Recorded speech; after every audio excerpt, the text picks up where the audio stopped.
This is single-handedly the coolest thing I've ever been handed. And no, it's not the 1 million YouTube plaque. I was really close to throwing it in the river when I got banned. It's the $100 bill that I keep on top of it. When you look closer, you can see on the left, it says much love, and on the right, it's signed by Dave Chappelle. In the basement of a small comedy club in New York City, he wanted to smoke, so I threw a pack of cigarettes on stage, and he gave me this bill and a long message about kindness. I think he was happy I was kind enough to give him the whole pack instead of just one, but I keep it here as a reminder of my motto, to seek truth through funny. It's way too hot for this. This picture was 5 years ago. It was the first time I performed stand-up comedy, and it was the most nervous that I've ever been in my entire life to this day. I've been in many scary situations. This, I wasn't even nervous for a second. But this moment, I had to poop 3 times in the club bathroom before I stepped on stage. Because these 4 words define my entire life philosophy. Without this, I have no idea who I'd be. By far the most difficult question I'm asked is, how do I find purpose in life? This is how I found mine.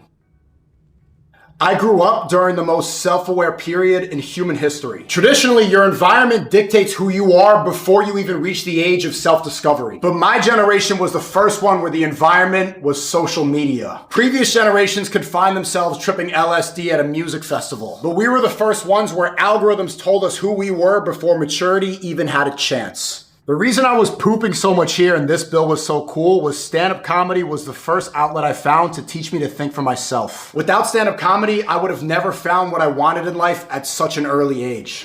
Growing up, my environment was a world of lies. These newly found algorithms allowed us to craft a version of ourselves rather than becoming one. And although most of it is terrible, comedy is still the pursuit of truth. That Arab guy in Family Guy put it perfectly. What? Can I buy you a cup of coffee? Oh, yes! It's funny because it's free! Anyone can have. By ridiculing the aspects of life we have all accepted as normal, you begin to realize just how programmed we are. This is the era where social norms are not established out of necessity, but out of convenience. And not a convenience to the betterment of society, but to prioritize people's feelings. And additionally, my era can be defined by the rise of heightened self-awareness. From ages 3 to 12, I was in a constant state of freaking out. That was until I found George Carlin. Right here, he's getting arrested for using too many swear words at a comedy show. 12-year-old me said, "That's fucking badass." I had never seen someone speak so freely and truly not give a fuck. He attacked the establishment. He went after the government. He roasted traditional religious gatherings. The guy seemed to hate absolutely everything. He was an edgy atheist, but he was honest and really angry. He came off like he was smarter than everyone telling us what to do, and he only had to use jokes to achieve it. Some people are really fucking stupid.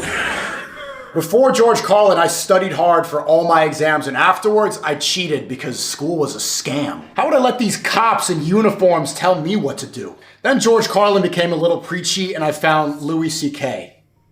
Louis was like the more degenerate, Jewish, Mexican, hilarious version. Louis C.K. helped me realize the absurdities of it all. People tweeting their moral stance about climate change on an iPhone made by a Chinese child in a sweatshop. People who believe you should say the N-word instead of just saying the N-word. That's just white people getting away with saying nigger. That's all that is. When I was 14 and the third wave of feminism arrived, I found Bill Burr. He was answering the questions that every Western man has. Wait, why should we simply believe all women? Ladies, can you at least admit that every ass kicking doesn't just fall out of the fucking sky? When I turned 16, the world got even crazier when the nation of 79 genders attacked. Dave Chappelle was the one who was always able to navigate through the outrage with the right commentary. The dude became one of my heroes when I realized he ditched Hollywood of a $100 million contract because he refused to sell his soul. When the industry offered to buy him out, he said, "Fuck your money, fuck your fame," and left to Africa for 7 years. If Dave Chappelle could refuse to sell his soul for $100 million, then who was I to accept that $20 million gambling deal? Bitch better have my money. When I was 20, I found the funniest guy of all time, but he was already dead.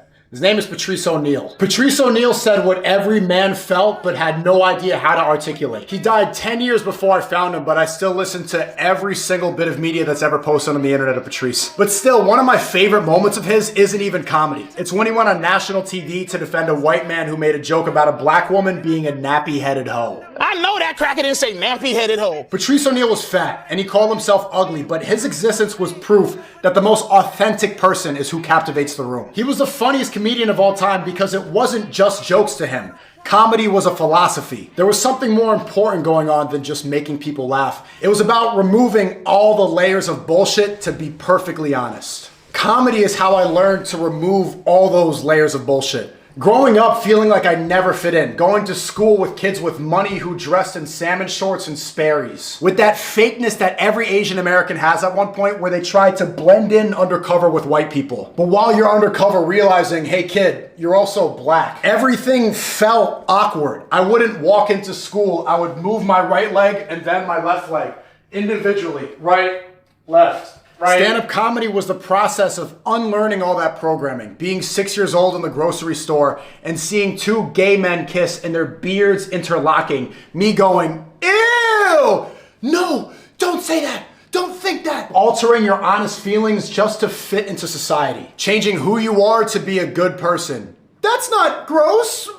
Being taught that saying the word fat is offensive and to say big boned or wide framed instead. The problem is they're still fat. You're not saving them from their inevitable diabetes, you're just protecting their feelings. This was a very effective way to develop my worldview and understand who I really am. But I wouldn't recommend it to people because you might get the Woody Allen problem. No, not the problem of getting married to your adopted Asian daughter, but living in order to talk about living. Woody Allen's stand-up is not my favorite, but his movies are some of the best of all time. And the fact he's able to do that with films almost completely comprised of dialogue is because he's not really in the moment. All his experiences are gonna be written down one day. For example, last month I sent $250,000 in crypto to the wrong address. The money was vanished like that. But I wasn't dreading it for more than 5 seconds before I started thinking, oh, this would be a great movie scene. I had my mouth like this, and I started writing immediately. This worldview is honest, but you will never really live in the moment again. When everything in life becomes material, the only real way to turn that off is with drugs or quitting. Luckily for me, seeking the truth so much led me to finding God again. I had went full circle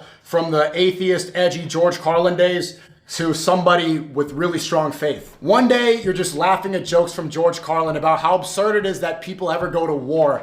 And slowly you realize that everything ridiculous in this world stems from the fact that people are just disobeying what has been outlined to us by God. Banger video. Bro, his video is really good because of his storytelling, editing, and presentation. Many things I don't agree with SNEAKO, but his videos are really good in terms of these types of video.